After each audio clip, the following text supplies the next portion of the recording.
आपने आशीर्वाद दिया मेरे को, अब दीपेंद्र को भी पूरा आशीर्वाद दिया आपने, हमारी बहन को भी दिया। कबलाना गांव का मैं बहुत बहुत आभारी हूँ, धन्यवाद करता हूँ।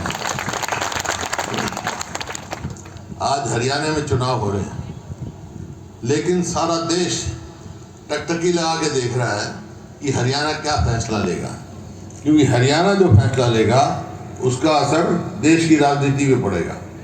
क्योंकि हरियाणा में एक अपनी शक्ति है, स्टेट हमारी बेशक छोटी हो। देखो 3 कानून ये किसानों के खिलाफ काले कानून लेके आए थे और 1 साल तक हरियाणा के पंजाब के लोगों ने यहाँ एजिटेशन किया। 750 किसान शहीद हुए। उसके बाद इस केंद्र सरकार को मजबूर होना पड़ा और वो कानून वापस लिए। ये है हरियाणा की ताकत, नहीं तो बात नहीं करनी चाहिए आपके सामने। इस वास्ते सारा देश देख रहा है। आज मैं आया हूँ आपसे, मैं तो सारे हरियाणा में घूम रहा हूँ। ये मैं कह के जा रहा हूँ, जो इस प्रकार से जन समर्थन मिल रहा है, 36 बिरादरी हरियाणा की मन बना चुकी है कि हरियाणा में अगली सरकार कांग्रेस की सरकार बना चुकी। आपने तो पहले भी बहुत साथ दिया हमारी बहन गीता को। अब मौका है फिर से सरकार बनाने का और इस किसान मजदूर विरोधी सरकार से पीछा छुड़ाने का। आज ये मौका आया है, इसके लिए निवेदन करने आया हूँ, क्योंकि सारे हरियाणा में हवा बन गई। हवा क्यों बनी? क्योंकि लोगों ने तोल के देख लिया। जो हमारा समय था 2005 और 14 का और 14 से 24 इनका, जिस दिन हमने सरकार छोड़ी उस दिन हरियाणा प्रति व्यक्ति आय में, प्रति व्यक्ति निवेश में, कानून व्यवस्था में, नौकरी देने में, खेल और खिलाड़ियों में नंबर 1 का प्रदेश था।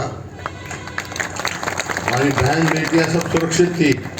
इतना आपको याद होगा 2005 से पहले भी ऐसे हालात थे, कानून व्यवस्था चरमराई हुई थी, जेल से सरकारें चलती थी। मौका मिला मेरी सेवा का तो मैंने बनते ही कह दिया था, बदमाश हो या तो बदमाशी छोड़ दो या हरियाणा छोड़ जाओ। 10 साल में पूरा विकास किया और ये 10 साल 14 से 24 किस चीज़ में नंबर 1 हो गया हरियाणा?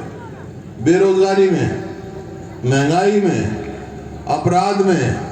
और खेल खिलाड़ियों देख रहे हो, हमारी पहलवान बेटियों को कितना अपमान हुआ, उनका आज तक न्याय नहीं मिला। कोई भी ऐसा वर्ग नहीं है जिसके हक में किया। बस कह देते कोई बात क्या जी, और 2022 तक हम किसान की आमदनी दुगनी करेंगे। आमदनी तो दुगनी नहीं करी, लेकिन लागत का 1 गुना बढ़ा दी। याद कर लो 2014 में डीजल का क्या भाव था, खाद का क्या भाव था, कीटनाशक दवाई का क्या भाव था, आप देख लो और अब तोल लो। MSP भी नहीं दी जाती सरकार से।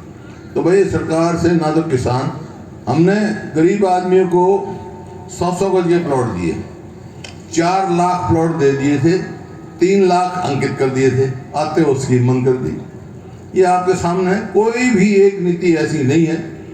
बैकवर्ड क्लास और दलित बच्चों को स्कॉलरशिप का दिया था, उसमें घोटाला कर दिया। कहीं भी ये नहीं कह सकते हम ये अच्छा काम किया है। कोई भी जनहित का फैसला नहीं लिया। तो इस वास्ते मन बना चुके हैं लोग। तो मैं आपसे आया हूँ। हाँ, एक बात जरूर है, लोग कहेंगे आपको जब जाओगे वोट मांगने, ये तो पूछेंगे ना, भाई इनने तो भट्टा बैठा दिया, कांग्रेस की सरकार आ गई तो क्या करेगी? वो मैं बताना चाहता हूँ। कांग्रेस की 5, 6, 7 फैसले हम कर चुके हैं, बाकी घोषणा पत्र लागू हुआ, भेज देंगे गीता जी आपके पास। कांग्रेस की सरकार बनेगी तो भाई पहले तो बुजुर्गों की पेंशन 6,000 रुपये, 6,000 रुपये, और महिलाओं को हर महीने 2,000 रुपये देंगे। गैस का सिलेंडर 500 से फालतू नहीं होगा, 500 का देंगे। इसी प्रकार से जो आपका हरियाणा में 300 यूनिट बिजली फ्री देंगे हम गरीब आदमी को। 25 लाख तक का मुफ्त इलाज कराएंगे।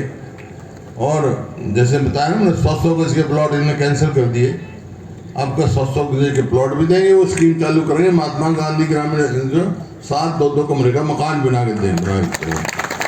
किसानों को हरियाणा में जो है उसको एमएसपी की कानूनी गारंटी देंगे, कानूनी हरियाणा में देंगे। केंद्र का काम है, केंद्र दे नहीं रहा, लेकिन केंद्र को मजबूर कराएंगे भाई। हम लड़ेंगे किसान के लिए, लेकिन हरियाणा में ऐसे हम कर देंगे। और पिछड़ों का जो था क्रीमी लेयर हमने 8 लाख किया, इनने बदले कर दिया 6 लाख। अब थोड़ी दिन पहले 8 लाख कर दिया। भाई 6 लाख तक जो वंचित रहे, जो उनका नुकसान हो गया, उनका घाटा कौन पूरा करेगा? अब क्या हमारी सरकार आएगी तो क्रीमी लेयर 10 लाख करेंगे। और भाई जो हमारे युवाओं के साथ खिलवाड़ हो रहा है, इनने पक्की नौकरी नहीं लगाई, कौशल रोजगार निगम के हिसाब से ठेके में नौकरी दे रहे हैं। हमने ठेकेदारी बंद करी, ये ठेकेदार बन गए सरकार।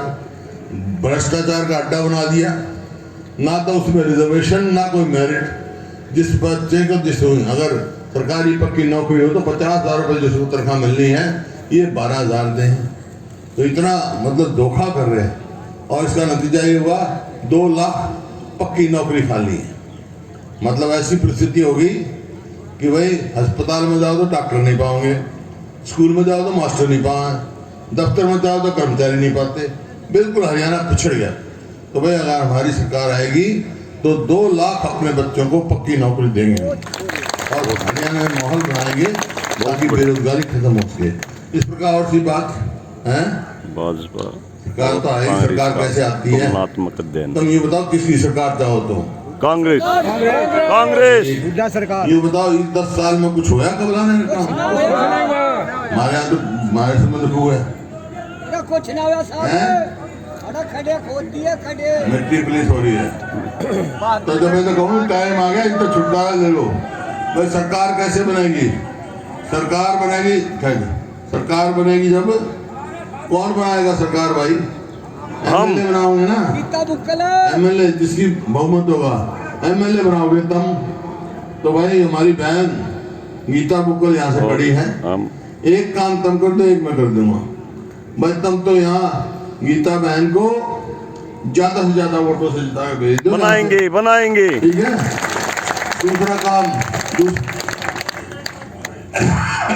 दूसरा काम मैं कर दूंगा भाई, जो तुम कह रहे हो, मैंने पूछा सवाल, थारी सरकार में बना दूंगा। मंजूर है? तो यूँ समझ लो, एक वोट जो गीता जी को जाती है वो भूपिंदर हुड्डा को और थारे सांसद को जाती है। तो हम करने मंजूर है? बात हाथ खड़े करके बता दे भाई।